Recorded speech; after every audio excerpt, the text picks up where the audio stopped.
This is a marker, but you may know it by a different name. Millions of us use markers every day in classrooms, homes, and at work. Like other writing instruments, markers help us to think, communicate, and create. But markers are unique. They come in many sizes, shapes, and colors. And markers can do things no other pen can do. So what exactly is a marker? Who invented them? And what makes markers so remarkable? The answers may surprise you. Stick around as we explore the secret story of markers on Art Expedition. Let's get started.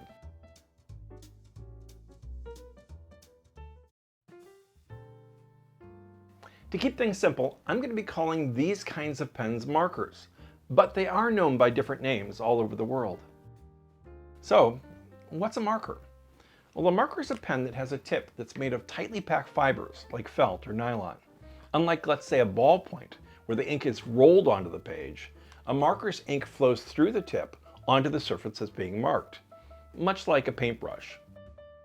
Marker tips can come in all shapes and sizes. Because of the way a marker works, its ink is much more fluid than the paste-like ink of ballpoints. This means that a marker has a smoother, even flow that doesn't require a lot of pressure and can write on many surfaces. Marker ink dries quickly, which is why markers have a cap. Marker ink is usually made of water for washable markers or alcohol for permanent markers. But there are special paint markers that use acrylic or oil-based inks as well. Dyes and pigments are used to give markers their vibrant colors. In order to understand the history of the marker, we need to go back to the beginning of the 20th century. At that point in time, technology was changing things very quickly. New inventions were transforming how people worked, played, and lived. But writing instruments at that time were limited to dip pens and fountain pens. While they both wrote fairly well on paper, although they could be messy, they had a hard time writing on anything else. Back in 1888, John Loud invented the ballpoint pen to solve that problem.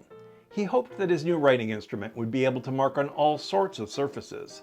But his pen wasn't successful, and it would take decades before the ballpoint pen was ready for the public. And by then, the ballpoint was designed to write on paper. The ability for a pen to write on all sorts of surfaces was still out of reach. However, in La Crosse, Wisconsin, on the edge of the Mississippi River, an unlikely inventor had been hard at work. In 1908, Lee W. Newman submitted a patent for a new kind of writing instrument, and it was unlike any other pen that came before it. My invention is capable of a varied and extended application. In its larger forms, it may be employed for the marking of packing boxes and package freights. In its smaller forms, it may be used in the hand cancellation of stamps. Lee Newman wasn't a scientist or famous inventor. He was a clerk at a post office, but he used his creativity to solve a problem and improve what he did every day, marking packages. The patent for his pen became official in 1910. Lee Newman had invented the very first marker. Unfortunately, it wasn't very successful. Even though his invention didn't catch on, his idea of a marker would one day allow millions of people to be creative and solve problems every day. Over the next several decades, other kinds of markers would be invented. In 1925, Benjamin Pashkatch from Omaha, Nebraska, created a marker with a sponge tip called a fountain paintbrush. In 1944, while working for the Sanford Ink Company, Walter de Groff created a promising marker that looked more like a pen. That one looks vaguely familiar. During those decades, neither of those markers were successful. But then things began to change. In the mid-1940s, a company called Cushman & Dennison from New York City sold an aluminum marker that used replaceable tips and ink from a can. They called it the Flowmaster fountain brush. It was expensive, selling for $3 to $4.50, around $50 to $75 today. While the Flowmaster found a loyal following as a professional tool among some artists and businesses, markers at that time were still unknown and unused by most of the public. It would take another inventor to bring the marker to the world at just the right time. America in the early 1950s was changing again. Businesses were growing, selling more products than ever with the help of advertising. Companies were looking for new tools to help them create, organize, label, and ship. Families were growing too, with more children being born and entering schools. There was a need for new educational supplies and art materials. The world was ready to be introduced to a new kind of writing instrument, one that would transform how people use pens. That introduction came in Richmond Hill, New York. Sidney Rosenthal had been working to create a marker of his own since the 1940s. He experimented with ink formulas and felt tips, trying to improve his design. By 1952, he had created a pen that used a chubby glass bottle and a felt wick. His colorful permanent inks dried quickly and could mark on just about any surface. It was like magic. Sidney Rosenthal called his new pens magic markers. And his new company, Speed Dry. He began selling his magic markers in 1953 at a fraction of the cost of the Flowmaster. Markers were now affordable. He sold his pens to company shipping departments. They could easily mark packages with bold lines and not make a mess. He sold his pens to artists as an alternative to slow-drying paint. The magic marker quickly became an important tool in the fast-paced world of commercial art and advertising. Word spread of this new kind of marking pen. Use of the magic marker expanded beyond the workplace to homes and schools. People found new uses for a pen that could write on anything. Sidney Rosenthal promoted his magic markers in magazine ads, and by the middle of the 1950s, the magic marker was a success. In 1956, Sidney Rosenthal's Speed Dry Company began a partnership with the Carter's Ink Company. Carter's could sell their own markers using Speed Dry technology for a licensing fee. But the relationship soured and the partnership ended in 1957. The next year, in 1958, Carter's introduced a new marker, the Marks-A-Lot. Sidney Rosenthal claimed that Carter's had copied him, and a big legal battle began. In the end, the courts decided that Speed Dry's ideas were not unique enough to prevent other companies like Carter's from making their own markers. New marker brands quickly followed.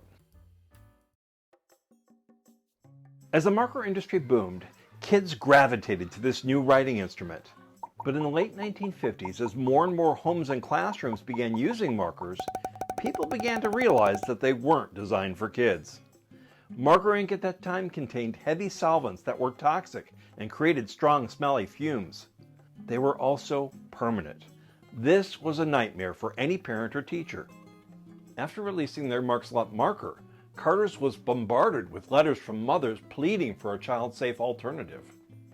The world needed markers that were more kid-friendly. The chemists at Carter's went to work and created a marker with a water-based ink that wasn't permanent or smelly. In 1960, their Draws-A-Lot marker was introduced as a school supply for children. Kids finally had a marker of their own, much to the relief of parents and teachers. In 1965, Stanford created its own line of kids' markers called Mr. Sketch. They also used a water-based ink, but added different scents to each color. Mr. Sketch soon grew in popularity, and kids everywhere enjoyed the fruit of their creativity. Years later, in 1978, Crayola, then called Binney & Smith, released their first marker. They worked to ensure that their markers were extra safe and washable. They designed a versatile tip that could draw both fine and broad lines. As a brand trusted by families for generations, Crayola soon became the leading seller of kids' markers. Thanks to these and other innovators, markers have become a safe and trusted part of childhood creativity.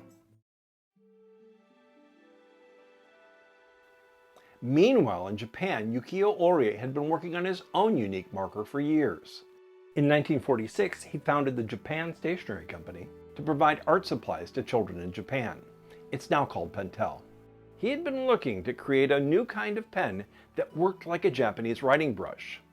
He created a water-based ink and initially developed a tip made of bamboo, but switched to fine synthetic fibers coated with resin. The synthetic fibers meant that it could write with a much finer point than any other marker, and water-based ink meant that it could write on paper without bleeding. It was a marker that could be used for everyday writing. Yukio Horie called his new pen the Sign Pen and introduced it in 1963. Soon they were brought over to the United States, where President Lyndon Johnson began using them. The Sign Pen also flew into space on Gemini 11. Sales grew, and the Fine Line marker, or Fineliner, was born. That same year in 1963, at Carter's Ink Company, Francis Hahn was working on improving the Draws-A-Lot marker ink. One day he tested a translucent yellow marker by swiping across some black print. He noticed that instead of covering up the words, The mark made the words stand out, much better than normal underlining. He quickly realized its potential. By accident, he had created a new kind of marker. He called it the highlighter. From that point on, highlighters have been helping millions of people emphasize and understand information. The 1960s were a very busy time for the Sanford Ink Company's factory here in Bellwood, Illinois. Under the leadership of President Charles W. Lofgren, a team of dedicated employees were working together to develop their own unique markers. Along with designer Walter de Groff, they created a pen-shaped marker very similar to the one he made for Sanford back in the 1940s. They called it the Sharpie. It was introduced in 1964, and over the decades it's become the world's best-selling marker. In the 1960s, overhead projectors were becoming a popular way to present information in classrooms and businesses. To make presentations, instructors would write on sheets of clear acetate, known as transparencies, using thick wax pencils, known as China markers or grease pencils. Unlike a chalkboard, a teacher could write facing their students. But these wax pencils wore out quickly, created inconsistent marks, and could smudge. Reusing transparencies required a lot of scrubbing and time. A new tool was needed. The people at Sanford saw this growing need and created a thin marker similar to the sign pen, with ink that could write smoothly on transparencies, dry quickly, and be easily removed with a damp cloth, a wet erase marker. They called it the vis-a-vis, although it was often pronounced vis-a-vis. It was French for face-to-face, a clever nod to how overhead projectors were used. It was introduced in 1965 and quickly became a tool of choice of many teachers and presenters. Chalk is an amazing material that's helped transform education. For over 100 years, chalk and chalkboards have dominated school classrooms. But chalk creates dust that gets into everything. How do you solve that problem? Whiteboards were introduced way back in the 1950s, but no one had created a good way to mark on them. People used wax pencils that, like transparencies, were difficult to clean, and the boards often stayed smudgy. Wet erase markers were tried, but their ink wasn't designed for that kind of surface, and they could leave marks. A new kind of marker with a new kind of ink would be needed. In 1976, the Sanford Ink Company introduced a new kind of marker that was specially designed to write on whiteboards. Its ink created a thin film after drying that could be easily wiped away without water. These markers made bold, colorful lines that didn't create dust and erased instantly. They called it the Expo Dry Erase Marker. The whiteboard finally had the perfect partner to challenge chalk. Sales of dry erase markers and whiteboards grew quickly, and by the 1990s, many schools and universities had replaced their chalkboards. Businesses began using them for presentations and brainstorming. Today, dry erase has become the name for all whiteboard markers. Dry erase markers didn't just replace chalk, it changed how people learn, work, and share ideas. As the 20th century came to a close, new technologies were once again changing how people lived. Artists were finding new ways to create. But thanks to new innovations, the marker has thrived and become an even more powerful artist tool. In 1982, the Sakura company from Japan introduced the Pigma Micron pen. This fine liner creates very precise, consistent lines and comes in a wide variety of tip sizes, some that can get quite tiny. But the thing that makes this fine liner so special is its Pigma ink. It's waterproof and permanent. It won't bleed or fade over time. Today, many scientists, archivists, legal workers, as well as artists have come to rely on its consistency. In 1983, the Mitsubishi Pencil Company in Japan launched the Posca marker. Instead of ink, it uses a thicker, water-based acrylic paint. This paint pen is able to easily mark on almost any surface.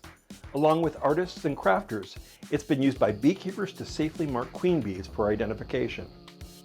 In 1984, the Tombow Company in Japan introduced the dual brush pen. Its ink is designed to act like watercolor paint, allowing it to blend and layer. It has a fine liner tip on one end and a brush tip on the other. The brush tip works like a paintbrush, allowing artists to control their line width using pressure, making them an excellent tool for creating calligraphy, cartoons, or manga. In the 1980s, copiers and printers were rapidly growing in popularity, but their toners and inks didn't mix well with markers. Copic markers were introduced in 1987 by the Izumio Corporation of Japan. Their inks were designed to mark over copier and printer toner without smearing. The name Copic comes from the word copy. Originally created for professional designers, their popularity soon spread to all kinds of artists. Copic markers have different nib sizes and are refillable. They come in 358 different colors that are great for blending. The company that makes Copic markers was originally started in 1919 by a woman named Soyu Ishii to sell art supplies. The company grew, and by the 1960s they were working alongside Sidney Rosenthal and the Speed Dry Company to make and sell magic markers in Japan. Interesting connection. As we journey into the 21st century, markers continue to be an invaluable tool for artists of all skill levels. They bridge the gap between drawing and painting and help produce amazing work by amazing creators. What began as Lee Newman's idea to mark packages has impacted our lives in lots of unexpected ways. Thanks to the contributions of many people, markers help us to think, communicate, and create in bold new ways. They're a tool that helps us to use our own unique abilities to make a difference in this world.